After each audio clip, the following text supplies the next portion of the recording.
ils cherchent déjà à fragiliser nos sociétés depuis des années et des années. Ça veut dire qu'ils attisent les tensions sociales et ils soutiennent des groupes qui sont opposés. Et là, on pourrait avoir des centaines d'exemples, à l'image aux États-Unis du financement du mouvement Black Lives Matter directement par la Russie, ou en France, l'association de la famille Traoré qui avait été soutenue par Prigojine. Et en France, on peut aussi insister sur l'organisation d'actes antisémites, ce qui est une méthode qui est employée par la Russie depuis plus d'un siècle, avec les tags des étoiles de David bleues fin 2023, les mains rouges taguées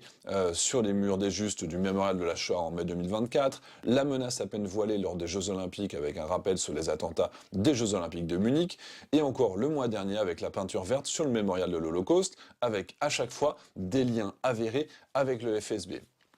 Pour créer des tensions, on peut aussi souligner l'encouragement du trafic de drogue vers l'Europe par des groupes mafieux qui sont coordonnés par la Russie. Et sur ce sujet, je vous invite à consulter le rapport sur le recours au réseau mafieux, justement, par la Russie. Et on peut aussi citer l'organisation directe de l'immigration vers l'Europe pour s'en servir comme d'une arme contre nos sociétés, qu'il s'agisse de l'affrètement de charters irakiens vers la Pologne, de Syriens ou de Somaliens qui sont escortés par les gardes-frontières russes jusqu'à la frontière finlandaise, de l'organisation du passage de migrants en Méditerranée directement par la milice Wagner depuis la Libye, et d'ailleurs on trouve une proportion anormalement élevée de capitaines russes en tant que commandants de bateaux qui transportent des migrants pour traverser la Méditerranée, avec par exemple ces 14 ressortissants russes qui sont arrêtés en Italie en tant que skippers de bateaux de migrants. Donc la Russie